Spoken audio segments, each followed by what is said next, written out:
Welcome back to DXB Today. It is truly amazing to see how local chefs and brands are redefining what it truly means to eat local. And our next guest is making history. With us now is a lady who has written on her Instagram bio, everything in my life revolves around food. Same as mine then. So please welcome to the show, Chef Sahar Parham Al Awadhi. Sahar, welcome to the show. Thanks for having me. It's great to have you. It's quite an achievement to be the first ever Emirati pastry chef. So my question to you is, as one of the leading voices shaping the culinary scene in the UAE, how do you want the local Emirati cuisine to be perceived by the rest of the world? I think for the majority of the time, Emirati food or Emirati cuisine has been very underrepresented. It's mostly been served at home. And so I think with this shift in the culinary scene in the UAE, it's good to see the Emirati cuisine coming out of homes and seeing those flavors and dishes in restaurants. And that's a big part of what I do, to kind of teach people or introduce people to dishes that normally they don't have a chance to experience. Yeah. You're very, very kindly coming on board to do a workshop for us What the Food by Al Sarkal. Would you mind giving us a little sneak peek of maybe what people can expect? Of course. I think definitely at the core of everything that I do is locality and sustainability. And so sourcing ingredients locally, working with homegrown artists and designers and all of those things. And sustainability for me isn't just about sourcing ingredients. Sustainability is about preserving traditional methods, helping them grow and adapting them into more professional settings, so that those narratives of culture and heritage don't get lost. And so we'll be looking into a really special dessert that's Emirati. It's called rangina.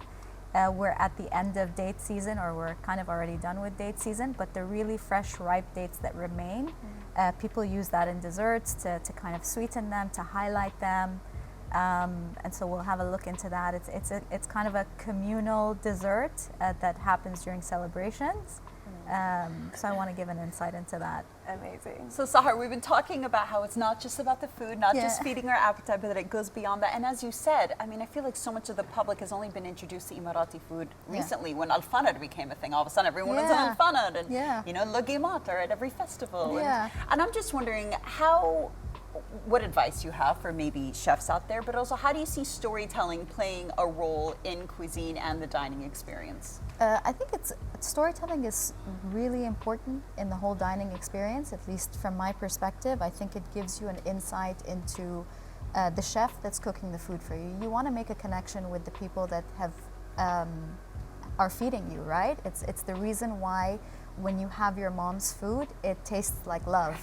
And so you want to build a connection between the chef and the consumer so that there's no gap in between, and really creating a hospitable environment. I read this recently. It's a book called Unreasonable Hospitality, and he differentiates service from hospitality.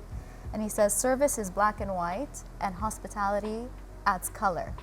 And so you want to add color and experience and a journey into every dish that you create, because you want to create an experience that people leave and they've taken that with them. It becomes a part of them. So you become a part of each other, and it grows a community that's more communal about the way we eat and the way we source and the way we interact with each other. And I know you're incredibly modest, but I'm going to ask you for a moment to just boast by yourself. What is it that you do that you think is unique, whether it be coming to talk to your diners or is there something that you do that you think gives it a little bit of a special touch? Every dish is an experience. I never just want to create a dish for the reason of just creating it. Everything needs to have intention and purpose, and when you put intention and purpose into things, I think that translates without you even have to saying anything. So I think that's kind of where I try to differentiate myself. I think, you know, reimagining Emirati food with the evolving city, with the evolving country, with the agricultural abundance that we have, with the techniques that we have, evolving Emirati food is a big part of my agenda right now. You already like her food. You can feel the warmth, right? Yes, indeed. Sahar, as Claudia mentioned earlier, you're participating in What the Food by Al Sakal. But I'm interested to know, what was your take on the theme, Disrupt the Table? Yeah, I think it resonated very well with me because I feel like I am doing that. I'm currently opening my own restaurant. And what we're championing is new Emirati cuisine, or kind of a nouvelle cuisine for Emirati food. And I think disruption reimagining things is a big part of how we're going to be perceived and how we want to, talk to people through food about. So disruption is, I know sometimes it might, not upset people, make people nervous, but disruption is great. It means that we're ever growing. Yes. Although I think it's fantastic that you want to disrupt, but my question to you is slightly different. So I grew up in Dubai, but my family roots are from India, and that is all we ate day in and day out. So to an extent, why I absolutely hated it. But as a grown-up today who doesn't live with a family, all I crave is homemade Indian food. I miss those childhood flavors. So especially because you mentioned about how Emirati cuisine is one of the most underrepresented ones. Do you still want to introduce the traditional flavors, those heritage flavors, or is it more important to you to disrupt the table, as we mentioned? To be honest, for me, the disruption is highlighting the flavors. I don't want to fuse it with anything else that takes away from its integrity. I want to highlight its integrity, the flavors that exist in Emirati food, the ingredients that people might not know about. And disruption is about taking those ingredients and showing them in a different light. So you are disrupted in your mindset or in a stereotype or in the way that you perceive things, to have a sort of an enlightenment about the cuisine or the flavors. And do you have any personal highlights from the festival? Anything that you're looking forward to specifically? A lot. I'm really looking forward to Douglas's masterclass. The people that are on the panel with me are incredible chefs and storytellers. So I'm really, really excited about being and sharing the stage with them. I know Asma Khan is coming, and she's a big inspiration. So there's a lot to look forward to, on top of the already existing kind of DNA of Al Sirkal Avenue, who are the movers and shakers of the F&B world. I think it'll be nice to actually have a chance to all meet and talk, and it's a very informal setup, which is different to a lot of what we already have here, and it's really a chance to get together and share ideas, and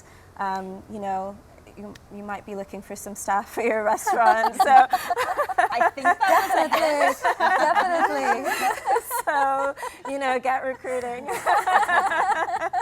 Sahar, being a pastry chef, what would you say is the one Emirati dessert that you're most proud of, that represents the Emirati culture the most? I think the one that really right now is becoming very personal to me, and very much represents my philosophy, is the khan furush cake. So it's a recipe that's been passed on from my grandmother to my mother and to me. And each one of us had their own interpretations in the way that they served it. And with the evolving times, the methods evolved, the ingredients evolved. And so I think that one really represents what I'm trying to do in terms of evolving more traditional recipes into more to what the world is kind of offering today, and putting it on an international standard. Amazing. Well, Sahar, thank you so much for joining us once again in the DXB Today studio. I'm going to ask you to sit tight though, as I pass things over for Dina for DXB in 60. I feel bad because right before we started filming, I told Claudia there are no surprises during today's filming, and I totally forgot that there's DXB in 60. There's one surprise. I lied. I forgot. So we're going to ask you a bunch of different questions. You have to try to answer as quickly as possible, and you can't say pass if you don't have an answer. Okay. We've got 60 seconds just to get to know you a little bit. Okay? Okay. I'm gonna cue the clock. Ready? 3, 2, 1. Claudia, what was your first job? Oh, I was a runner at a TV studio. Oh, best advice that you've ever had?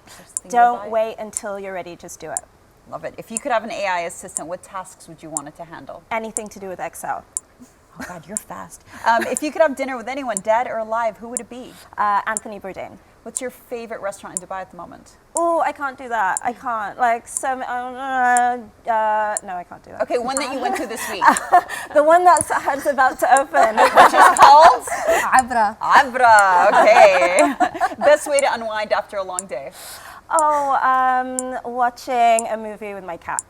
Your go-to restaurant in Dubai, would you do that? One that you go to the most? The one I go to the most is, oh my gosh. You know what? I've been spending a lot of time at Pie House in Al Sarkal lately. Like, A superpower you wish you had? reading people's thoughts. I would never, time is out, but I would never want that. I don't want to know what you're thinking, just for the reference, everyone watching, don't tell me. So Keep curious. it to yourself. Incredible. Claudia, thank you so much. And Sahar, I was happy I got to meet you. Me too. We met all the brothers on this channel, so yeah, it was really nice to meet you. And Claudia, thanks so much for being our guest co-host. It's been fantastic. Thank you.